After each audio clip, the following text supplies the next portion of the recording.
Last time, we introduced the support vector machine. Given a training set, this finds the linear classifier with the widest margin by solving a convex program. It works beautifully, but it's only for data that is linearly separable.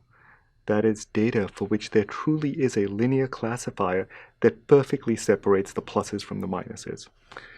In practice, this is often not the case. So what we'll do today is to look at another version of the support vector machine called the soft margin SVM. This can deal with any type of data. So we'll see how the situation of non-separable data can be handled quite easily by introducing new slack variables into the convex program. We'll then look at how this works in practice and at some of the issues that arise.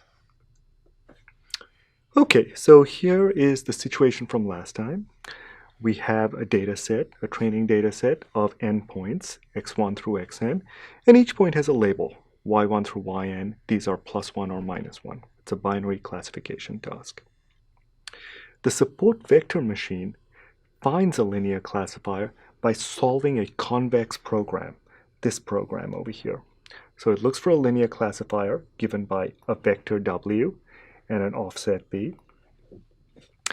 And this program, this convex program, contains n linear constraints. These constraints over here, one for each data point. What the constraint says is that that data point has to be correctly classified.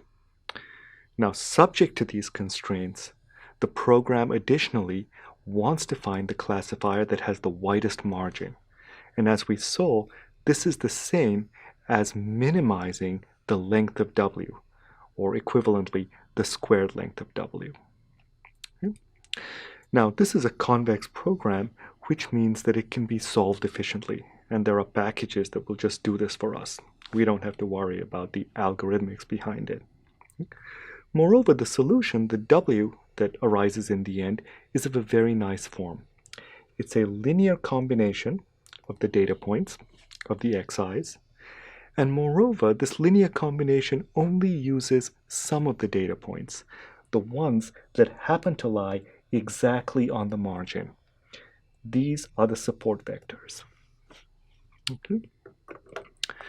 So this is a very nice picture. This is all very well, but this only works if data is linearly separable. And the question is, what happens in the non-separable case? For instance, suppose there were a blue point over here. If we had that, then there would be no linear classifier that could perfectly classify the training data. So we would not be able to satisfy all of these constraints. We'd have to give up on some of them. How do we do that? It turns out that a very simple way of doing this is to introduce new slack variables. And let me explain what that means. So previously, for each data point I, we insisted that yi times w.xi plus b be greater than or equal to 1. That was a hard constraint. Now, we are in general not going to be able to satisfy all n of these constraints.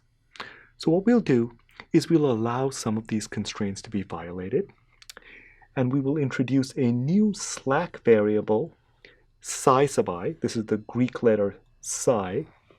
We'll introduce these variables, one per data point, and they capture the extent of the violation.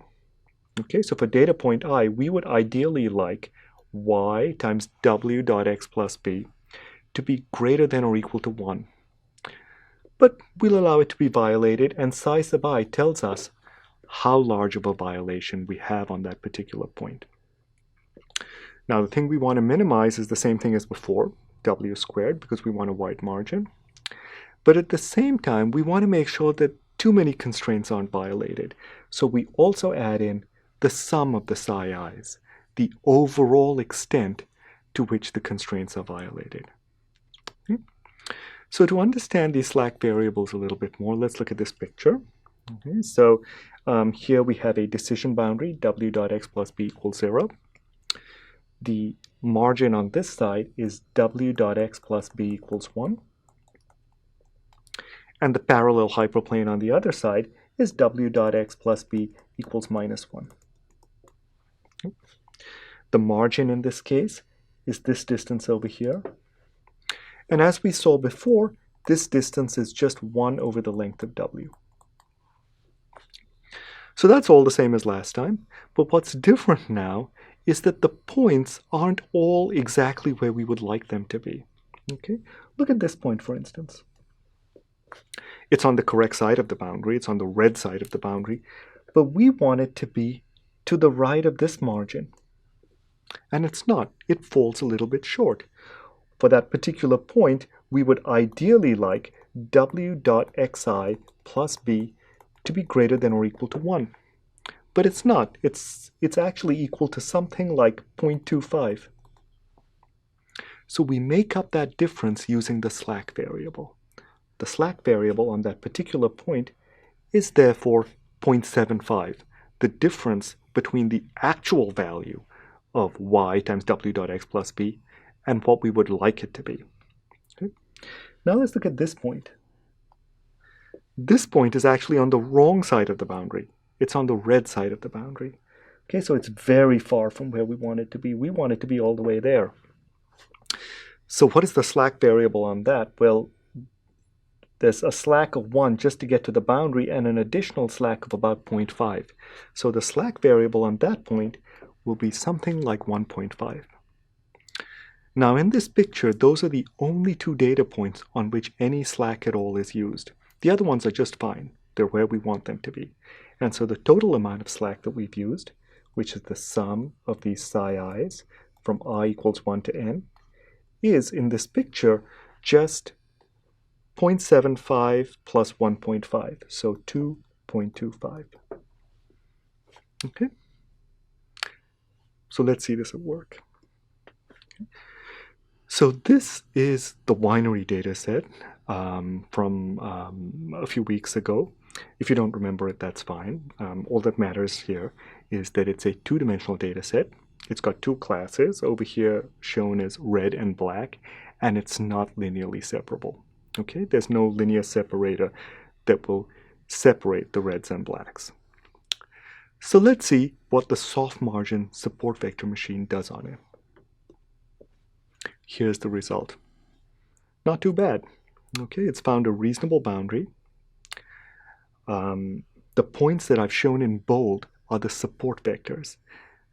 They now include any point that's actually on the margin, like that point, as well as any point that's not on the right side of the margin. So that includes all the points that are in the middle, as well as these points over here that are far out.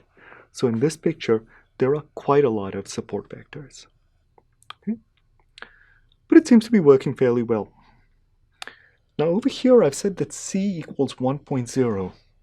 What is that? What is this c over here? Okay. Well, let's go back and look at the convex program. Oh, here's the c that I'm referring to. Okay. What is that thing? Well, the 2 things we're trying to minimize. We're trying to minimize the length of w, because we want a large margin. And we're also trying to minimize the total amount of slack, the sum of the psi i's. This is because we don't want too many constraints to be violated. So the 2 things we're trying to minimize, and there will inevitably be a trade-off between these 2 things. So c is a constant that manages that trade-off. It's something that we have to set appropriately. Okay? So to understand the effect of c, let's look at the 2 extremes. Let's look at when c is as small as possible, when c is 0, and the other extreme when c is really large, when c goes to infinity. And let's see what happens in each case. Okay, so what happens when c is 0? When c is 0, this second term basically vanishes. It says that slack is free. We can use as much slack as we like. There's no charge for it.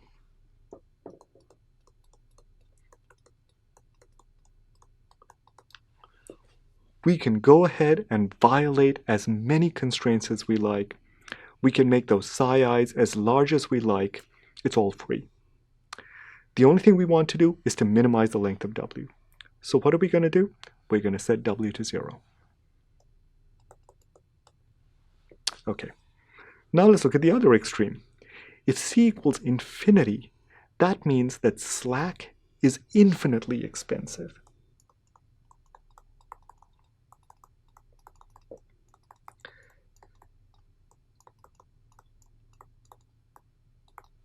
If we use even a tiny amount of slack, the cost for it is infinity. So we're not going to use any slack at all, which gets us back to the previous hard margin SVM. We're going to have to classify every point perfectly. No slack allowed. Okay.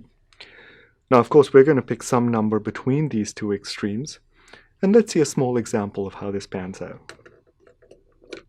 So this is the iris dataset from last time. And over here, I'm just showing two different classes, two of those three types of flower. Okay, so we have the reds and the blacks. This is two-dimensional data. And as you can see, it's linearly separable. Okay, so let's start with a large value of C. If you remember, that means that slack is expensive. And so we're essentially back in the case of the hard margin SVM. So in that case, this is the solution we get. Okay? All constraints are satisfied perfectly, and there are three support vectors, these 3 points. Okay, this is the hard margin SVM solution. Now let's reduce C a little bit. Okay, let's make slack a little bit cheaper. This is what happens. Okay, so we reduce C to 3. And now we're starting to use some slack. We're using a little bit of slack on this point. And we're using a little bit of slack on this point. And now there are 4 support vectors. We have 2 support vectors that are actually on the margin, and then there are 2 points on which we're using slack. A total of 4 support vectors. So what exactly is going on over here? The data is linearly separable.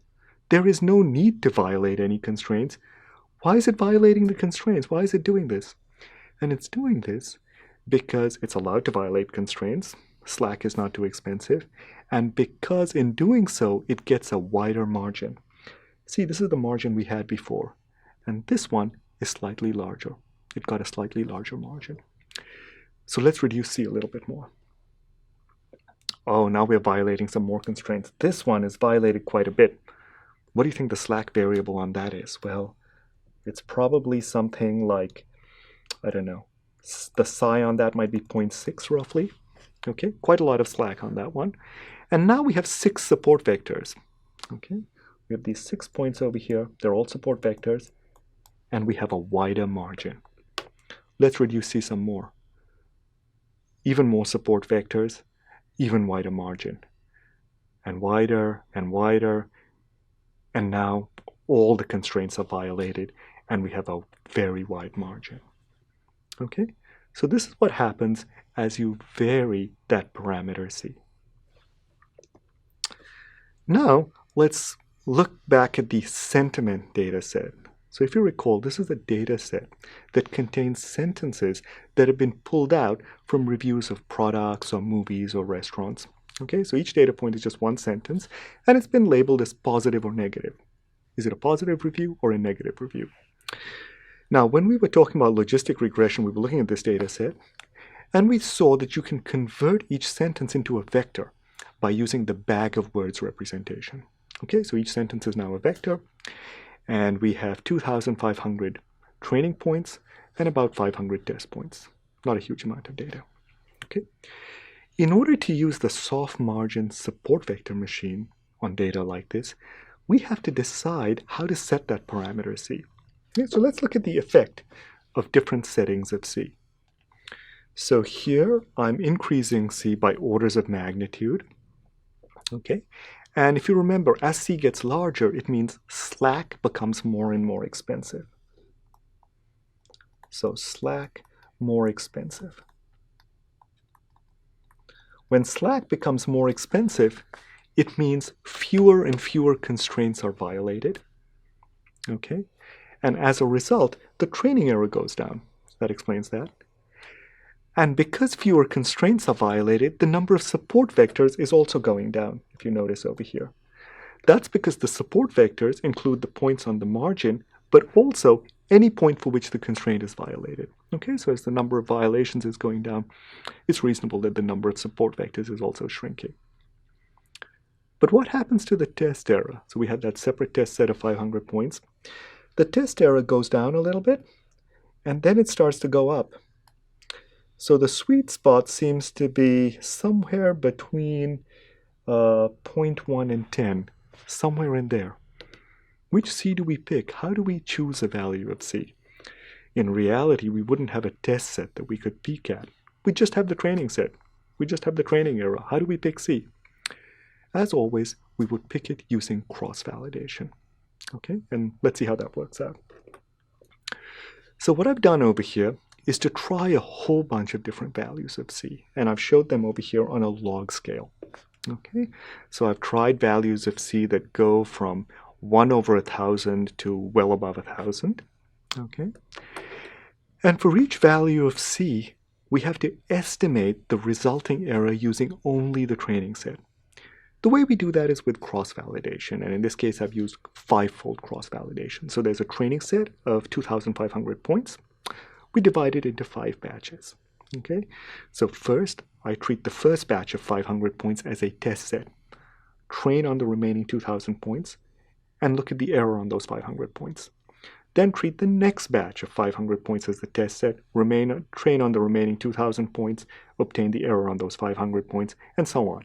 And in this way, I get 5 error numbers, and I take their average.